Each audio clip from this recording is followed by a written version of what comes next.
Welcome back to another exciting episode of Villa Birds with your two colorful hosts today, Anika and Val. Stop. And Val and Anika. Oh my god, you guys, Val has the most gorgeous red nails. She's wearing a green tank. I'm wearing a bright blue shirt. Who are we? What's going on? Bitch, it's officially summer. It is summer now, and we've really rung it in with the darkest day in American history, but not to immediately switch topics, but we're ready to get political here on Villa Birds, and we're not afraid to show it. Yeah, I mean, if anybody's feeling especially hopeless today, trust and believe we are too. But this is not a political podcast. This is a podcast to uplift our spirits, to think about something else, and to enjoy our summer. So, not that we don't take these things seriously, but we're here to have fun and hopefully have a little bit of escape from the reality that is our tough world right now. And I'm looking forward to talk about the last 3 run of episodes. We had a lot of spicy drama, didn't we? We absolutely did. I've been slacking a little bit. I just caught up this morning, and let me tell you, I am taken aback. Yeah, I know. I feel like we haven't. I keep saying this, but I'm just so grateful season 8 has been such a good season so far. We have not rested for a minute. The second we put down one dramatic storyline, we're immediately picking one up, okay? Jay and Ekin fighting, stopping. Oh, don't worry. Charlie comes in. Now it's Tasha and Andrew. Hurricane Tasha Andrew. It's nonstop in this villa, and I can't wait to unpack it today. I'm ready to go. I actually am checking in a bag or two. Like, I have a lot to say today. She's got baggage, bitches, all right? I got my money up and my funny up this hot girl summer. Beat that. You can't. You can't. Oh, man. Well, with that, then, Val, you have a very all-encompassing recap, very juicy recap for us all over the past 3 days. So I'm going to let you take it away. So, starting at the top of day 15, we have Antigone making her entrance into the villa and surprising all the boys. Later that afternoon, she goes on 3 dates. She takes Dami, Davide, and Jay on some, what would you say, picnic-like dates, where every time one of the boys is on a date, another one is, or the other two are just sitting in the corner like, it's going good, hey, right? It's a date and a show. That's basically what it is. I loved it. I need one of those. So funny. Oh my god. So yeah, those were the dates that Antigone was blessed to be on. Which then leads us to the drama of Jay and Ekin-Su. Okay? We have Jay having a great date with Antigone, but then coming back and being like, I want to get to know Paige. Ekin-Su's like, yeah, great. Actually, never mind. 10 minutes passed and I just had a I'm that bitch talk with myself, so I'm pissed. So the fallout of that happens in our day 16. We will unpack, but we definitely do see the boys' misogyny flags fly high in episode 16.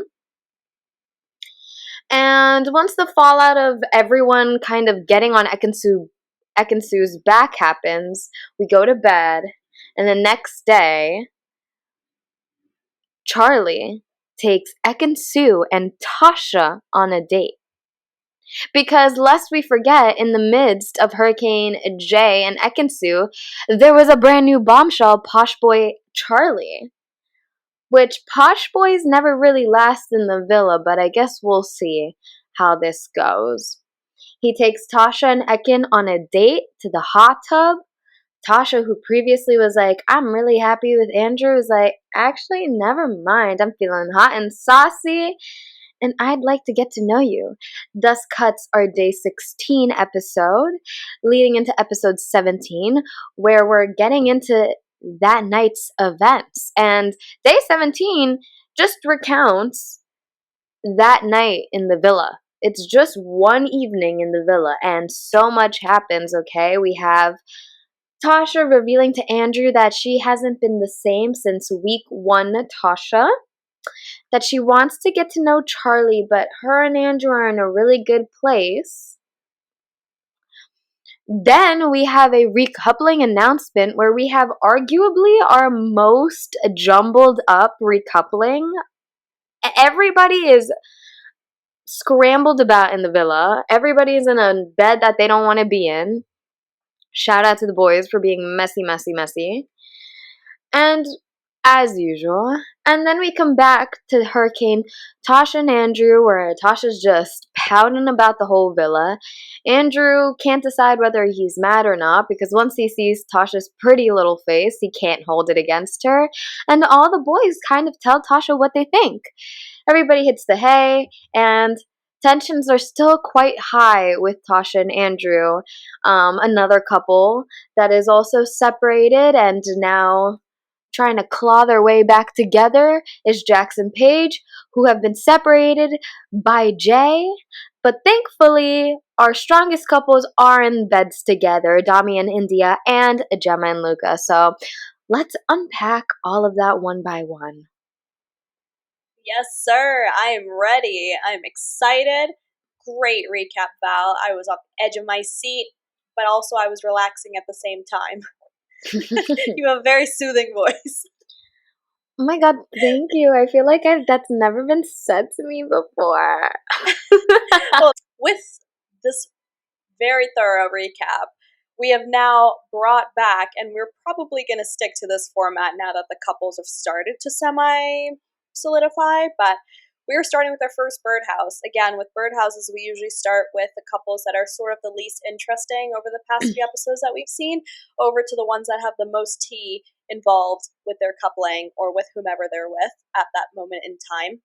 So, our first birdhouse, we've got two very lovely couples so far. We've got Gemma and Luca, aka Fish Flops. Sorry, can't get over it. Love it. Love that whole concept. It was really cute to me. And then we have the iconic, our hopeful winners of season 8, Dami and India. So yes, they're good to go. There's nothing else to be said. Like, I tweeted this earlier, like, the world can semi be in peace now that Luca and Gemma are back in the same bed. Like, he's not going to be moping and complaining and, like, throwing shade the entire day in every villa, or every day in the villa. He can just relax now that he has Gemma, like, she's his, hopefully, for the long run. So I mean, I feel like Luca will never relax, only because if it's not his drama, he loves to be in the middle of the drama. He loves to make his opinion known, as we saw with the whole Ekin-Su drama and the Jay drama and then the Tasha drama and then the Andrew drama. He's always right in the middle, giving his thoughts and opinions like a true sports commentator, which, I mean, I can't blame him. I feel like I might be the same way in the villa. But yeah, I mean, to start off with those two very happy couples, Gemma and Luca, truly, I am happy that I gave Gemma a chance at the beginning when everyone was hating on Gemma, because she just gets cuter and cuter to me every episode. I love the way that she, and I said this last week, that she doesn't like to let herself be too soppy. And tonight that they were finally in bed, Luca held up like half of a hand heart, and she went to go put her other hand, and she goes, "Nah, can't do that. That's cringe." And I'm like, that's me. That's me. I'm like, we can be cringe in private, but babes, we got cameras and we got a whole group of like 10 other islanders. We can be cringe alone, but we're not going to be cringe in front of other people. But even still, she can't help it. When Charlie came into the villa and all the girls were going to keep it a secret, and Luca was like, "What's up? Like, come to the terrace." And she was like, "Yeah, sure." And India was like, "Don't be a simp, Gemma." She's like, I'm just going to the terrace." And they go to the terrace, and she's like, "Okay, babe, here's what happened." Again, another like, relatable moment. Cute. Yeah, it is so cute. The thing too. Like, the couples need to be rooted in friendship, and that's the prime, like, most pristine thing of friendship is there's no secrets, you have to be Exactly. open, you have to kind of, let them know on what's going on. I love that was super relatable, super cute. Apparently a lot of people got mad about it though. They were like, oh my god, she's supposed to I, be a girl's girl, but it's like, come on, like, but she everybody's still done is. that. Yeah, I'm Hmm. so sorry to anybody that's my friend, but having been in an almost 5-year relationship, like, I'm gonna keep your real freak shit on the low key, but don't expect me to have many secrets with my boyfriend. And that's all I'm gonna say. And also, if you're my friend, you're probably friends with him, so I think you would think it's okay. And again, I'll keep the real freak shit on the low, but that's my partner, bestie. Yeah, Like, I mean that's totally fair, but but if that doesn't solidify the seriousness of Luca and Gemma, like, nothing else will. That was such a couple move to share something like that, which I thought was super funny. So, yeah, and something else I really liked about Gemma is her ability and her maturity when it comes to calming down tensions in the villa. I feel like she's always coming from a really empathetic position when it comes to the drama in the villa. Obviously, we saw Tasha and Andrew have some fallout, and while she had Tasha's back, she wasn't quick to blame Andrew for saying that his Love Island journey was officially going to start. She was very empathetic to his stance and was like, truthfully and honestly, he said that um from a place of hurt, and you can't take it too mhm. seriously. And whether Tasha wanted to hear that or not, it was really great that Gemma was able to say that. Yeah, I love how she's honestly the most emotionally mature person in the villa, but it's nice. She seems like a good friend. She seems like she's coming into her own and kind of opening up more in a capacity romantically, and I think it's really nice to see that. But yeah, no drama this week, except for good drama, I guess, where they weren't really involved. But I'm happy that that kind of rolled out. I also think it's funny that she's very chill and she's like very much like taking control of the situation to ensure that it doesn't get bigger. And meanwhile, Luca's like shaking his head. He's like making faces. Love them. Dami and India, on the other hand, can't get any more perfect. Every N- single time I yeah, see them on my screen, I'm ready for this date. I am ready for this date. I'm I'm gonna so be ready for the date. screaming.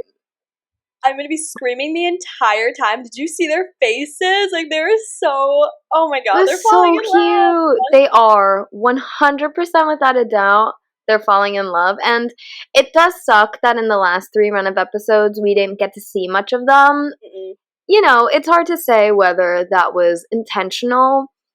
Ignore their couplehood after their climactic union. But, Mm-hmm. they weren't really in the middle of the drama this week. So it's Nope. hard to center them in the last 3 episodes as much as we want to see them. But what we did see was a lot of them in the corner having a lot of physical intimacy, and not physical intimacy like, like sex, but physical intimacy and Right. like physical closeness. I mean, being Mm-hmm. very touchy. Obviously, Dami's love language is physical touch. Right. Also being a couple that people already feel comfortable enough to go and speak with and get counsel from. They just Mm-hmm. seem entirely natural. And I said this on our TikTok at Villabirds that I just haven't bought into a love on Love Island the way that I'm buying into their love. Like, I haven't bought into a love like this since maybe Camilla and Jamie. I agree with you, and the part that made me laugh was when they cut really quickly to Dami in India when Ekansu was like blowing her top. The way Dami was like looking back and India was like looking over, it was the funniest. That's literally mom and dad right there, like, checking to see what's happening, like scanning, what's going on across the span of the villa outdoors, and the fact that, yeah, same thing with Dami. I think he reads people like a book as well, which is just the most funniest thing to me. Like, India's really sweet and nice and caring, and she's definitely a girl's girl. Dami's straight up like if anybody's acting out of line, he'll say it really innocently, but he's like, yeah, I mean, man, like, you were definitely being a bitch, but like the way he He's so delivers, funny. yeah, it like kills me. But I totally agree. He's really great. I mean, in general, some of the boys' behavior as a collective this week wasn't that my favorite. But I think top on the list of best behaved boys in the villa, it's Dami and it's Andrew. They're both really respectful.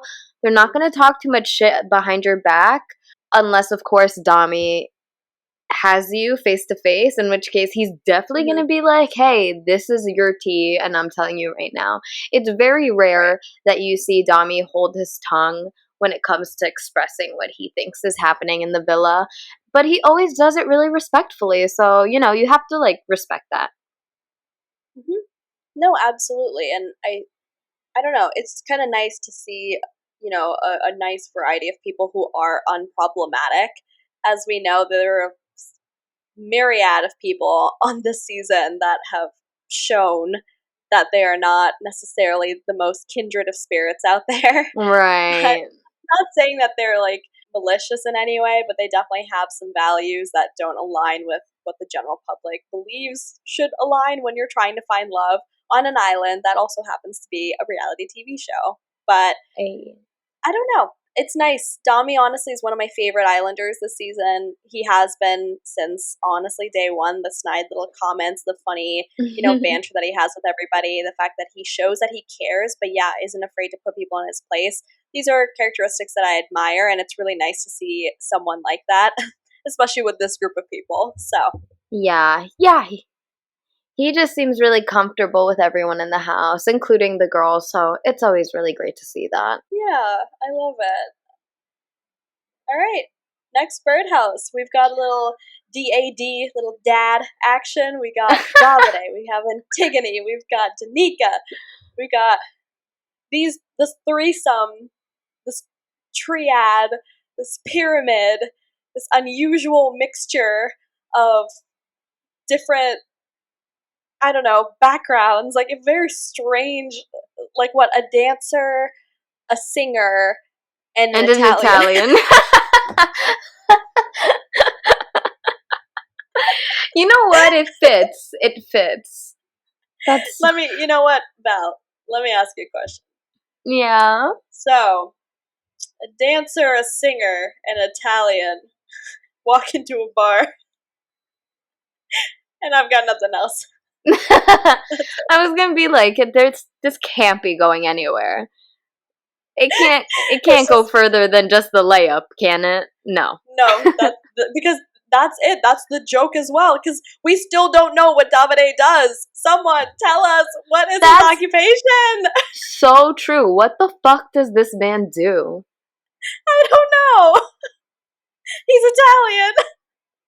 Do you think he's like really rich or something? I'm just like confused at what does he do? So I just need answers immediately. You guys hit us up if you know what Davide does as an occupation, because Val and I here, we're at a loss for words and we don't have any more sources to figure out what he does. Somebody get us his W-2s. Oh wait, no, Okay. he's in the UK. That's not a thing there. Somebody get us his taxes there, because I need to see this for my eyes. Like, what is his occupation? How does he contribute to the UK economy after Brexit? I need to know. By being sexy. Just being an Italian. Yeah, he's just Italian. What more does he need to contribute? His people have already contributed pasta and pizza. What else does this man have to do? I don't know, but this man looks like he does not consume carbs. Do you remember when Anna from season 5 was like, oh, I can't be with him, or I can't be with somebody because he seems like he doesn't eat pasta or anything, so if I were to go on a date with him, I'd feel fat? Who did she say that about? I think she said it about Anton when I Amber was gonna say telling her must about have been double Anton. A. Yeah, that's like how I feel about Davide. Like, if I was there and I saw Davide, I'd be like, oh yeah, no, this man definitely does not eat carbs, and I'm not here for that. Like, I need to be able to watch, or I needed my man to be able to watch me demolish an entire extra large cheese thin crust pizza with, like, I don't know, spinach and mushrooms on there, and, like, not judge me for a thing. So, just saying. Who's to say? But, you know, something else that Davide doesn't do, Yeah, it's follow through. relationships. I don't, he just kind of seems like he is there for a fling. And granted, his Yeah. girl may not have walked through the doors yet, but it just, he's been cracking me up these last few episodes because he doesn't care about the law of the land. He's here to have fun, to whore it up in the best way, respectfully. You know, we love a whore.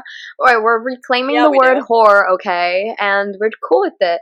And he's there to whore it up in Mallorca, as any person would. But obviously, when you go into Love Island, there are not like unspoken rules in the villa, and he refuses to follow any of them. And it's, you know, quite hypocritical to see how negatively he reacted to Ekansu after their whole fallout.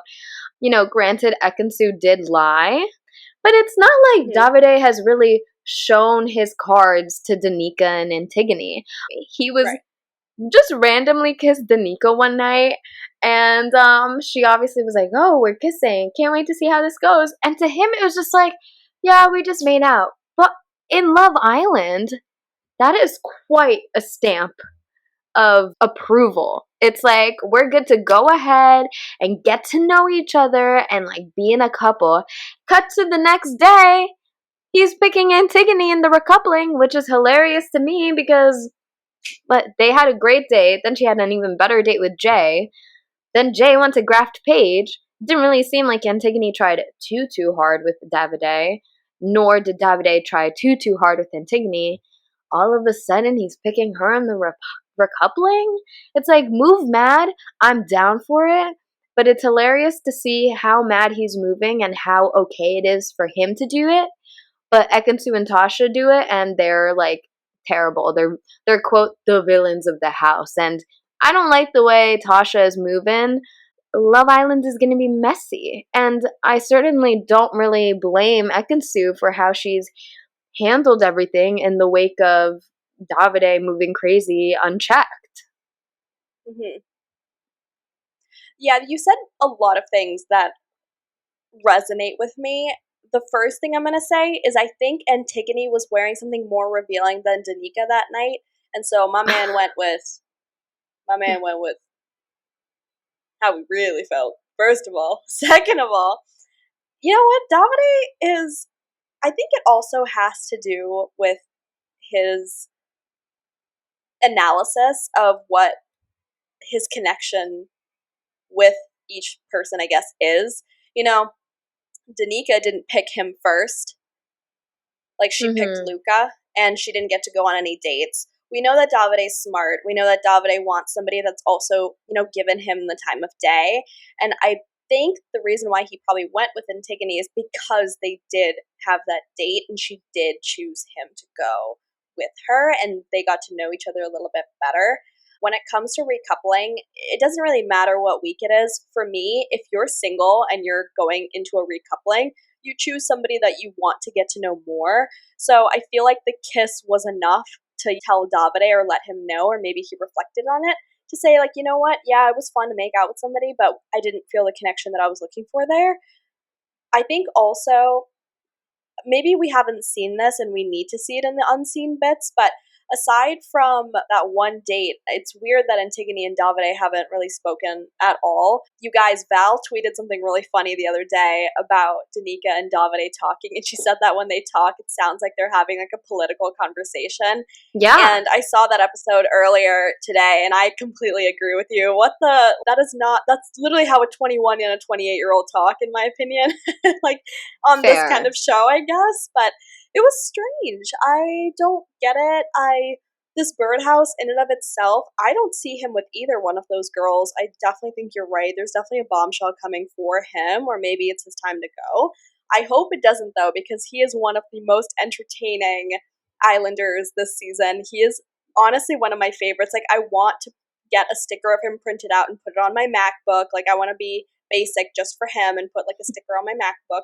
But yeah, aside from that though, I'm really curious to see how things are gonna pan out. I'm worried about Danica though. My girl with a D in front of her name, that's my name. I don't think she's gonna make it. Yeah, I feel bad for Danica because for whatever reason, she just did not gel with the group in her initial entrance, whereas Antigone very effortlessly came in and blended really well with all the girls in the house. And yeah, I do agree Antigone came in a little more relaxed. But it also has led me to have questions about her status in the villa. She seems more of like a mediator and a counselor in the house than a bombshell. I feel for Danica because I don't think she had bombshell power. She might have done a little bit better in a Casa Amor situation where she has other girls to have her back who are in her situation, but coming in as a bombshell on her own, I think was maybe not the right fit for her, as we've seen her struggle. Something else I just have to say quickly about Davide in his favor is that I do actually like, for once, seeing the single guy in the house, like the resident single guy in the house, be somebody who's just fun and doing their thing and like getting to know people and just instead of moping around, allowing what's to happen, you know, because in the past, obviously, we got season 4 Dr. Alex. Then we got season 5, Anton. And then we got season 7, Hugo. And like all of these characters to me, while they were, you know, pretty likable, to me, Dr. Alex, I think was pretty likable, but the other two were up and down for me, especially Hugo. I didn't enjoy the pity party, and then when the girl wasn't 100% perfect, shifting her and being like, well, I just don't get why I'm alone. Davide is on his own and he's chilling. He's like, yeah, you know, a girl will get to know me and it's fine. I know I'm sexy, and if it doesn't work, it doesn't work. She's not for me. We're not meant to be. I'm like, okay, yeah, you know, move crazy, but at least you're fun and entertaining and you don't have pity for yourself. Like, I think that's why it's so funny to see how he acts in the villa and why people have, you know, a softer spot for him than they did for like Hugo last season. Yeah. But yeah, he's a hilarious character to watch and probably has outlasted any other Italian on any of the other seasons. So congrats to him. Speaking of Italians though, our other Italian in this villa happens to be in the next birdhouse. Yes, him stealing. Yeah. Our other half Italian. We got two half Italians and a full Italian in this house. Yeah, there's definitely some sort of properties going on here. We are the Italians are moving in to Love. This is Italian Island now, y'all. So I'm okay with it though. I'm okay with them gracing my screen over here from the U.S. Just saying. Anyway, amen. next we have.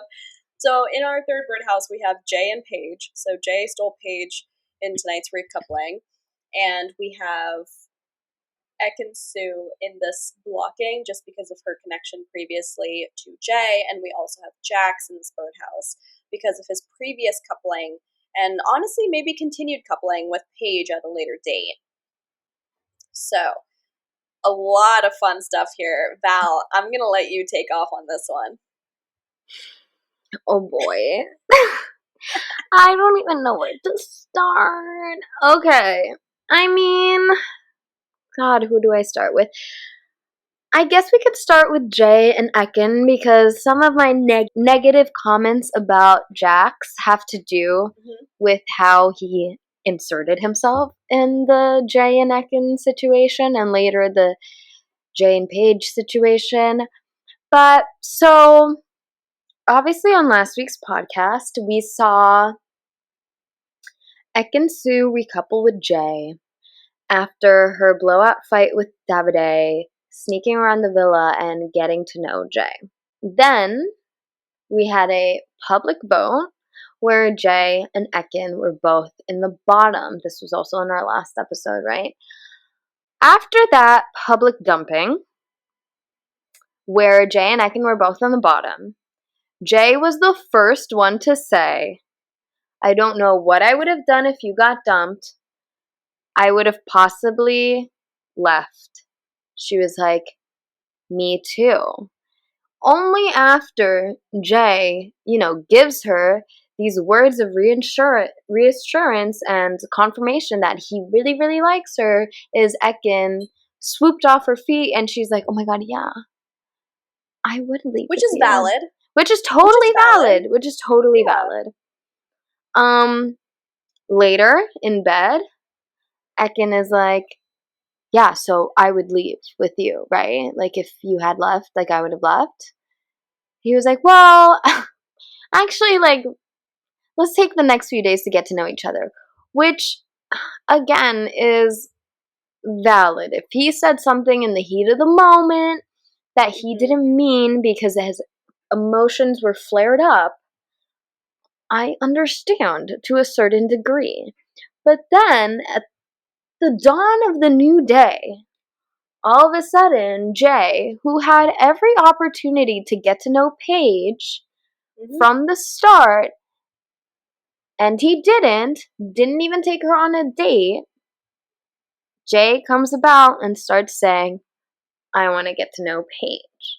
Then we have the bombshell come in, also in the midst of Jay planting seeds about getting to know Paige. And he has a really great date with Antigone. He's like, oh my god, she won't stop looking at me. Should I kiss her on the date? Do you think she would want to kiss? They don't kiss. They come back from the date.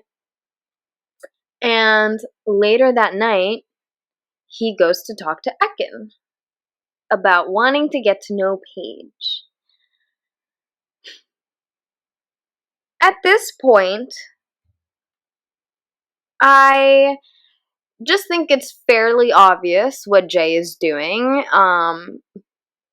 Upon reflection, I don't think that he liked that he was in the bottom. And I think it's very easy for him to say that he moved too fast with Ekin, that he closed his doors to everyone else except for Ekin too quickly. I think it's very easy to say all that, and to say all that right after you found out that the public doesn't like you that much. And to shift to somebody who wasn't in the bottom, Miss Page, right? And so we see Ekin and Jay have a conversation, and then after Ekin-Su takes it really well, she goes take a breath, comes back, and is furious, okay? And she's going off on him, and she's like, I take everything I said back, and I actually just realized what you're doing. You're playing a game. You're the biggest game player. And does Ekin handle her emotional outbursts the best? No. I don't think so. No. I think she could have handled that a lot better, a lot more grace. I think, she played the game and the game played her, okay? But amidst all that, everything she said about Jay being a game player still rings true in my opinion, okay? It seems very shady to me that he had all the opportunities in the world to get to know Paige. And, he spent a lot more time talking about getting to know Paige to the other islanders than he did actually getting to know Paige. Almost like he was like, okay, let me plant the seed with everybody and see what everybody would think of this. And if everybody's thinking no, I'll just stick to Antigone. And everybody was like, yeah, you could try it. And so he did.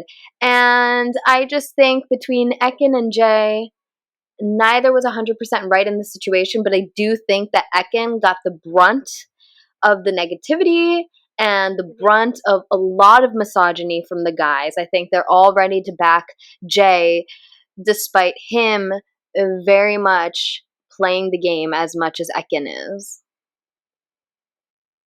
Yeah, I agree with you. I have no idea where the Page thing came from. I mean, he did allude to it, I thought, when he was talking to Remy. I think he was more recommending Paige for Remy, which I didn't really remember until a few moments ago when you were talking more about him speaking to the other Islanders about that possibility of that being a coupling. But for me, Ekin-Su, I understand that her emotions get the best of her, so I can't fault her for the way that she's reacted. But also for the entertainment value, I'm sorry when Anna was yelling at Jordan. That is the single-handedly the best thing that's happened on television. So that's why I'm a little biased here when it comes to Ekin-Su just like rocking someone's shit. Second, I think Jay is a game player. I mean, we've Mm-hmm. seen the way that he's calculating his possibility and his chances with every girl in the villa since the first day he came in. That doesn't mean that he could not be swayed by love. I mean, I really think he was feeling Antigone on that date. And when Dami, was egging him on to kiss her, he was turning around. He felt a little shy. Like, there was definitely some sort of like, okay, yeah, no, he definitely likes her. But I just don't know if he'd actually put aside the Excel sheet in his head and actually put himself out there to see if he could end up finding something special with someone who is interested in him in a good way, in my opinion. But I just don't like him at this moment in time. I just don't see the appeal. I definitely see him as being extremely calculating, and that can be very risky to play because the public sees all. And I don't think he's going to get saved the next public vote because he's definitely, or I guess he's probably one of the lowest ranking men as of this week, just with the way that he's been moving and with what's been going on. And to be honest, I think it's funny that Paige has now kind of solidified her thing with Jax. With the way that they've been moving today, or I guess for tonight's episode. And I really think that that decision is going to come back to bite him because Paige seems super loyal. I really think, even though she's told Jax that she's willing to explore more with Jay, I really don't think she's going to because Jax is just fully fessed up. He, was trying to act really nonchalant and cool and letting Jay get to pick her. And I was so upset when she cried. I just think that was so fucked up. But it's nice to see that he's providing her the reassurance that she was looking for in the first place. It's kind of stupid that it's coming now that she's been recoupled, but hopefully they'll be able to get back on track because I actually did like them as a couple. I think she can do so much better than Jax, and I think she can too, but in this moment, I like her and Jax. I can't say that I do. I just have a bone to pick with this man, and I don't like him. Like I've said over the last few episodes, I just get very lad energy from him. He's very much somebody who's going to back his boys, even if they're in the wrong, even if they're essentially like fucking him over. I did not appreciate the way him and Jay had that conversation where Jay was like, oh, I want to get to know Paige. And he was like, yeah, go ahead, crack on.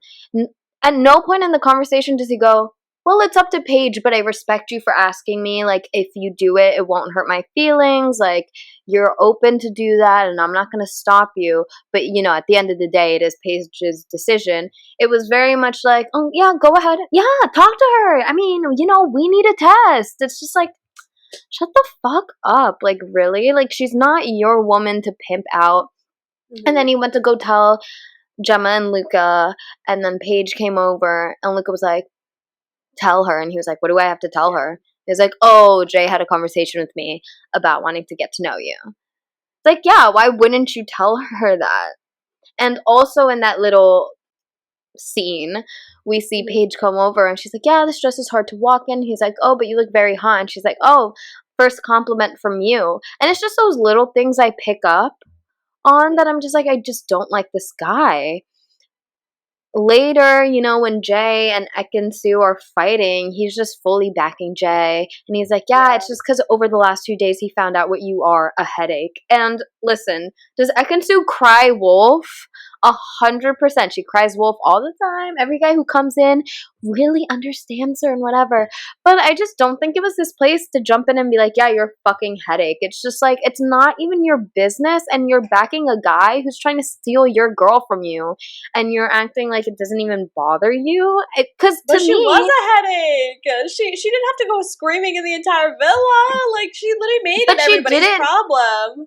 Well, yeah, but like a la Anna, it's like it Yeah. wasn't like she was Hmm. wrong to.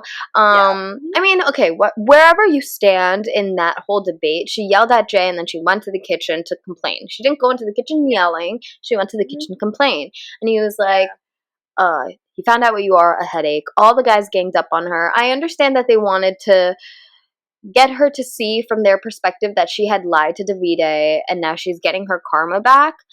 But at Hmm. no point did they stop to listen to Ekinsu's side, which is that Jay was very affectionate towards her, had Yeah. sold her a promise or had sold her a dream rather, that they were going to be together and that if anything happens, like they were going to explore their future together. And for him to change in the span of 24 hours due to a public voting was shocking, was jarring, and none of the boys wanted to see that because they're all very willing to say that Ekansu is, a game player.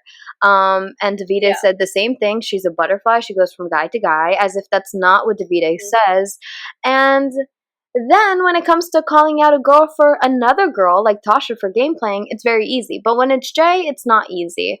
So I just don't, I'm also Ekin biased just because of all this. And going back to Jax, yeah, he just is leaving a really poor taste in my mouth, with Hmm.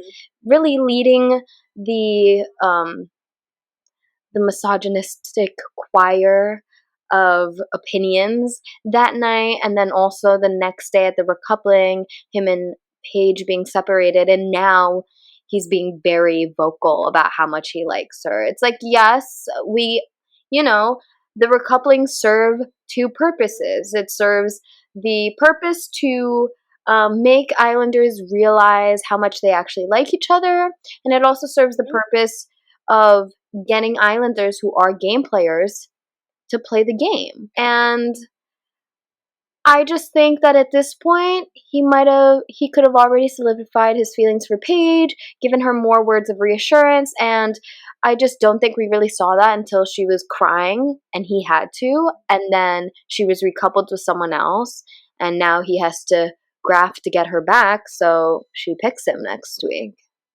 Well, here's the thing. I mentioned this, I think, the last week or maybe the week before. We can't expect the people that we're with to know what is going to make us feel like we're loved or appreciated.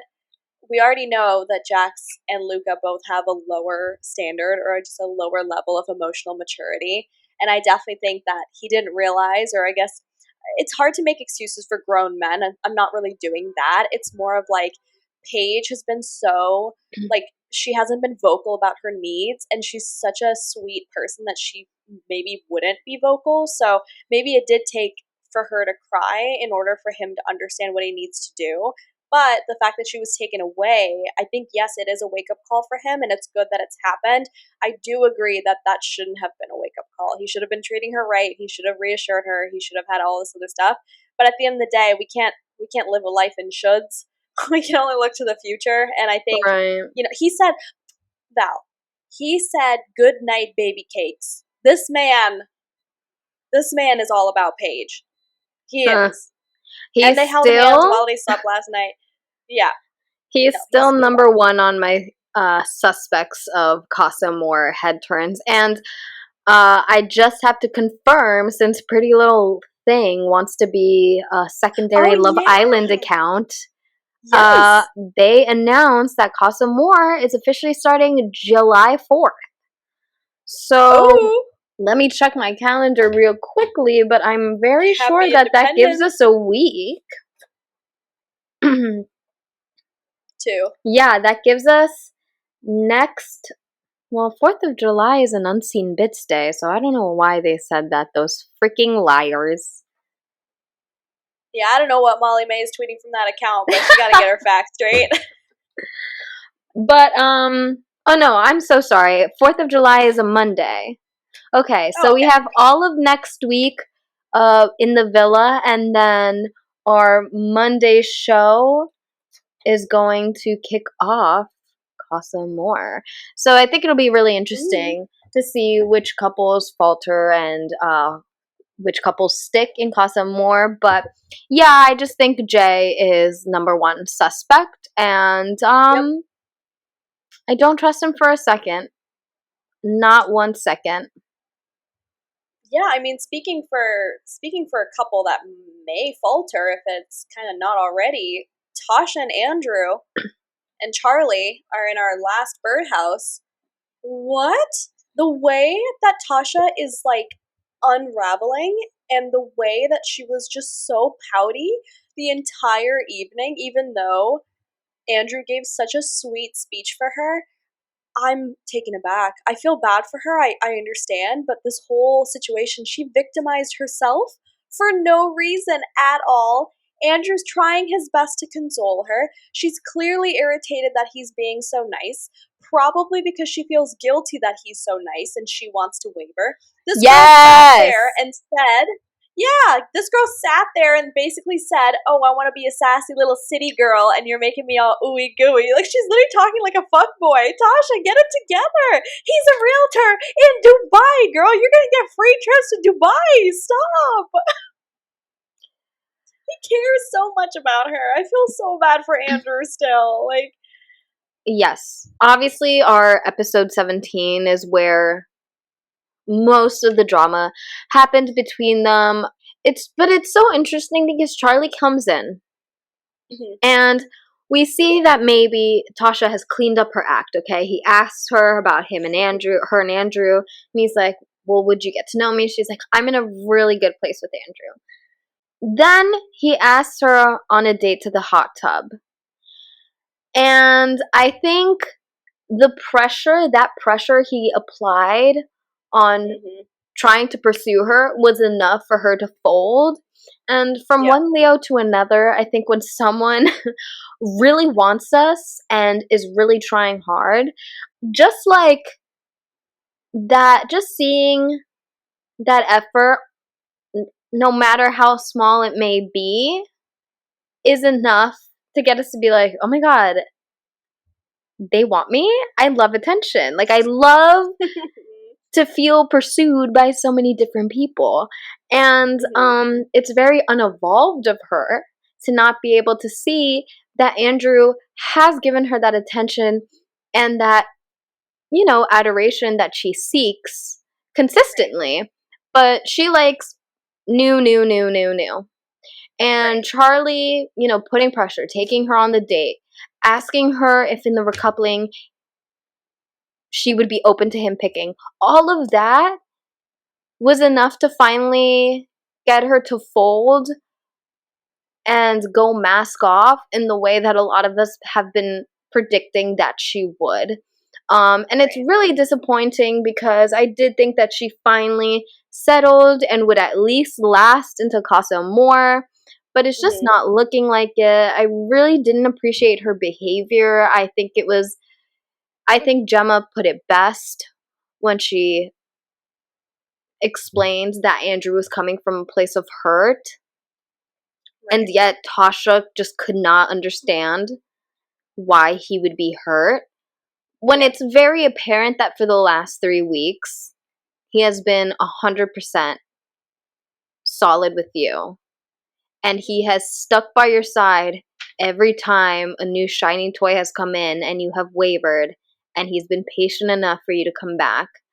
And to have her do that once again, and then Tasha get annoyed at him for maybe not having the most perfect reaction to it is just ridiculous. And I can understand, like I said, I don't think that the boys have been extremely fair, but they were very open and honest with her, and she couldn't see it from their perspective. I think once they talked to her, they were very fair, and they were like, we're not even particularly mad at you, but what we're trying to do is get you to realize, like, maybe if you're faltering this much, it's because you don't like Andrew as much as you say that you do. And she was like, Right. she just wasn't having it.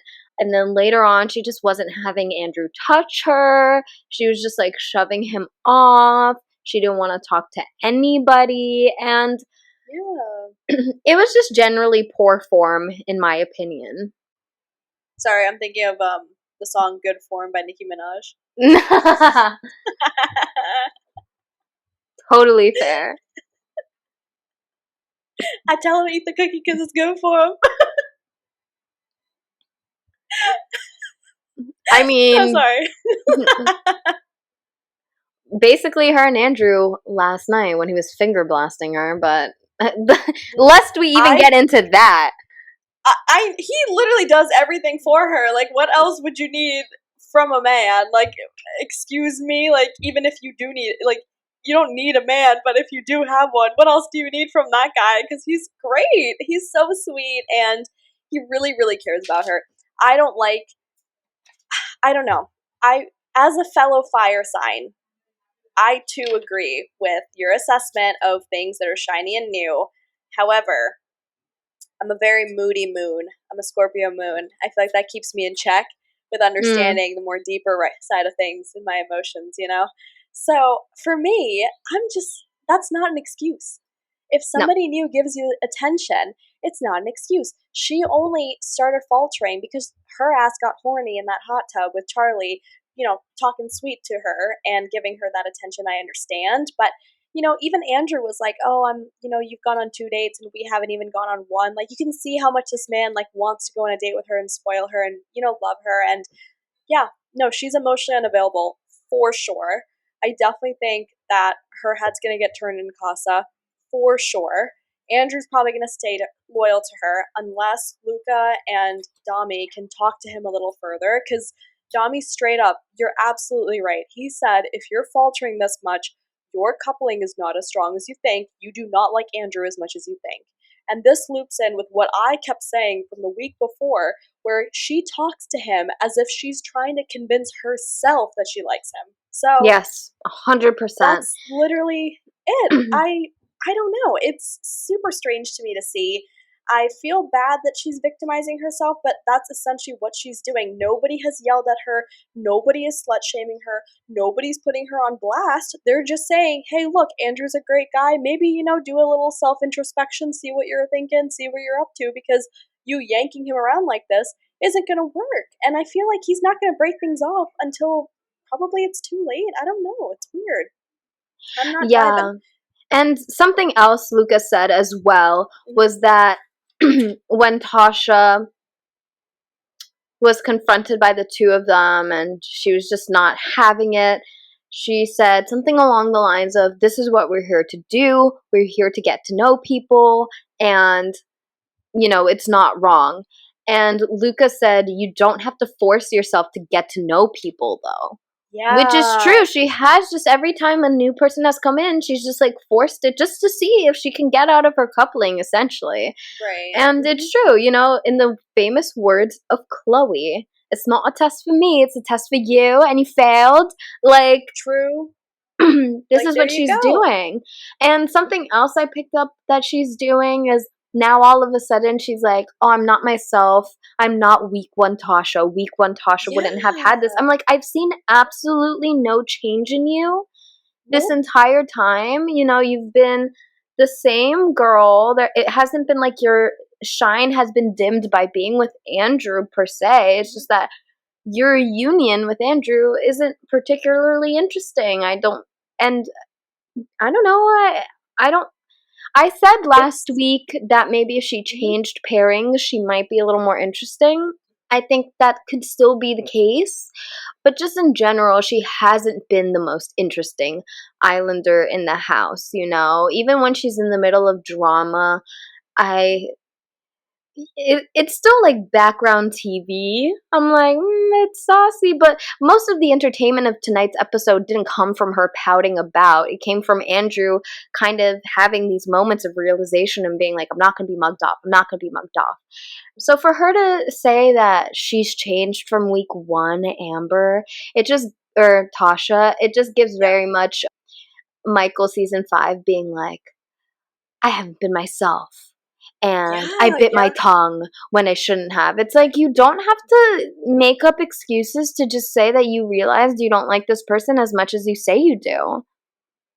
No, absolutely. And for me, anyway, even just in any romantic capacity, if it's a red flag if you think that a relationship is going to hold you back in life.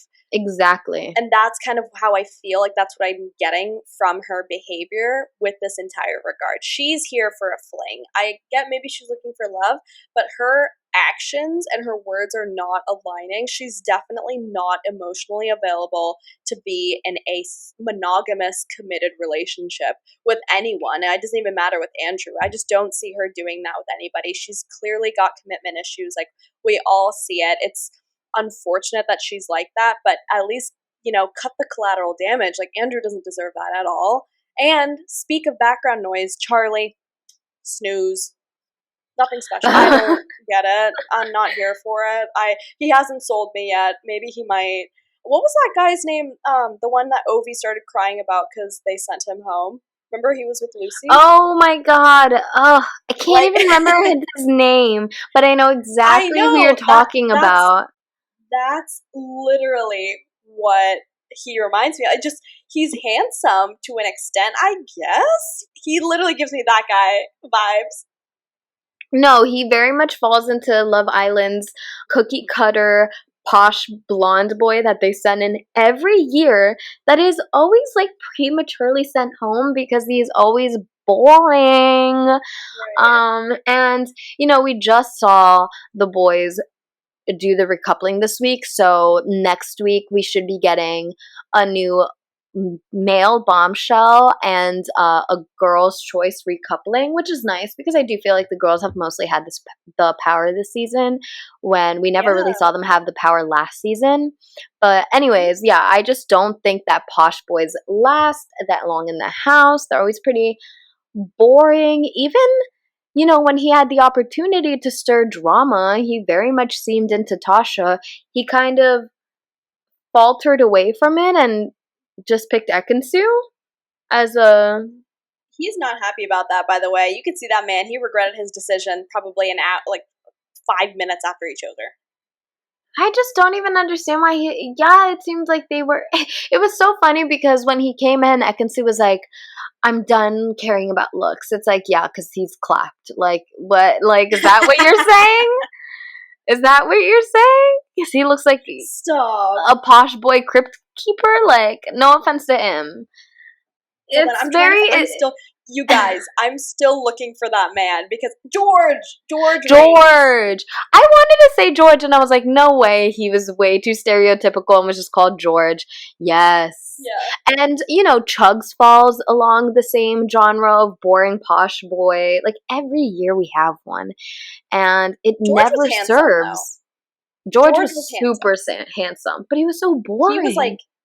Ken doll. Yeah, he just didn't have any substance, but he I was very handsome. remember But him and Lucy had a chat one time, and he was like, "Great, so like, what chips do you like?" She yeah. was like, "Oh, I like these kinds of chips." And I was like, "Go home, go home, get the fuck out of this villa. You're talking about Well, chips." you know what? At least it wasn't like fuckboy 21 questions where That's she's true. like, "What's your favorite color?" Red, and then the guy's like, "What's your titty size?" Like, at least it wasn't like that. That's true. That is true. But But yeah, so Charlie Charlie. and Danica, both bottom ranked with regard to entertainment value. Unfortunately, I'm not getting anything from either one of them. This could Yeah. change with the unseen bits. I'm curious to see how they both interact with the rest of the Islanders because so far it Well, seems so weird. They don't seem like they mesh with anybody there, and I don't know. Do you think I'm gonna say something real quick? Do you think Charlie is going to try to circle back and go again for Tasha? I don't know. They really didn't give us anything in the first look outside of the very exciting Dami in India. But they didn't really give us insight into what the drama was going to be next week. So I don't know. I think that him picking Ekansu was so strange, and if he was gonna go for Tasha, he should have recoupled with her. It almost makes me think that like he's gonna step back. But even if he doesn't step back and goes, full guns a-blazing for Tasha, I'm just like, okay, well, now you've shot yourself in the foot. Now you're not even in the same bed with her. And now you have to compete with the guy that she's been in bed with for the last 3 weeks, still sharing a bed with her. It's just kind of like weird. Yeah, I don't know. Charlie, I don't see, this is going to sound mean, I don't see him making it to Casa Amor for some reason. I just don't. Either him or Jay. One of those two is going to leave.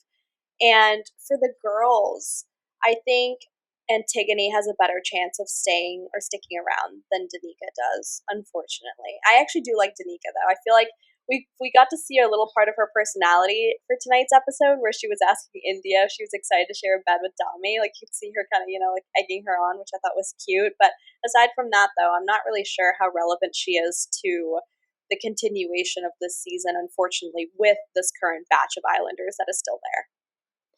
I agree.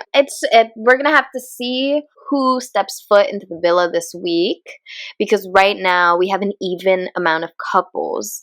Right. So, and if we're gonna go into Casa Amor in just a week, I don't know that they would bring in 3 singles and then go into Casa Amor with what? 1, 2, 3, 4, 5, 6, 7, possibly 8 couples. It's kind of would be very dense for the Casa Amor storyline to have 8 couples go into Casa Amor and then bring back even more people. We'd see a pretty heavy dumping in 2 weeks, unless we have a very heavy dumping at the end of next week or maybe another public vote. I don't know. Or maybe we'll have a Islander vote where they decide to split up a couple. I have no idea. I have no idea either, but I am excited to see how everything else is going to unfold within the coming days. As everybody here knows, unfortunately, we will not be releasing an episode next Wednesday because we're taking some time to enjoy the start to our Hot Girl Summers. But we will absolutely be back in your ears buzzing about this show the following Saturday, which will also be a brand new month. So what a great way to start the month. What a great way to celebrate then by listening to your 2 favorite hosts, Anika and Val and Anika. As we mentioned before, we've been super active on social media. Val is killing it on Instagram. Val is killing it on TikTok. Both of those ats are at Villa Birds. We have been tag teaming our Twitter with live tweets, with memes, with interacting with our fans so far on Twitter at Villa Birds Pod.